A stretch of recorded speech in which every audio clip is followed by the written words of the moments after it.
হযরত আমিরুল মুমিনিন আলী রাদিয়াল্লাহ মসজিদে প্রবেশ করলেন। তিনি দেখলেন এক যুবক কাঁদছে।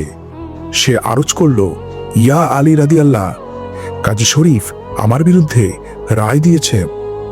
হযরত আলী রাদিয়াল্লাহ জিজ্ঞেস করলেন, ঘটনা কি? যুবক বলল, এই লোকগুলো আমার পিতাকে সফরে নিয়ে গিয়েছিল। তারা ফিরে এসেছে, কিন্তু আমার পিতা ফেরেননি। তারা বলেছে তিনি ইন্তেকাল করেছেন, আরও বলেছে তার সাথে কোনো সম্পদ ছিল না।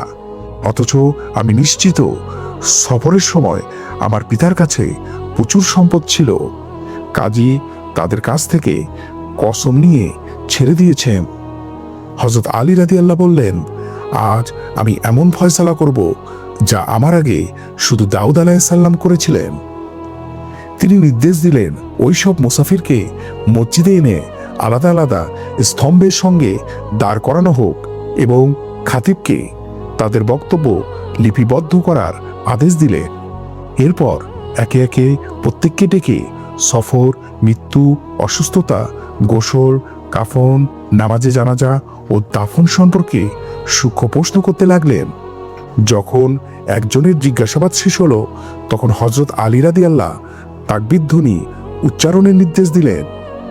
অন্যরা ধারণা করল সে সবকিছু স্বীকার করে নিয়েছে, ফলে তাকে বন্দী করে রাখা হলো। এরপর দ্বিতীয় ব্যক্তিকে ডাকা হলে সে স্বীকার করল যে সে হত্যায় রাজি ছিল না, কিন্তু ঘটনাস্থলে উপস্থিত ছিল। এভাবেই সবাই স্বীকার করল যে যুবকের পিতাকে হত্যা করা হয়েছিল। অবশেষে আমিরুল মুমিনিন আলী রাদিয়াল্লাহ রায় দিলেন যে নিহত ব্যক্তির সম্পদ তার উত্তরাধিকারীর কাছে ফিরিয়ে দেয়া হোক এবং রক্তের বদলা শরীয়তের বিধান অনুযায়ী কার্যকর করা হবে।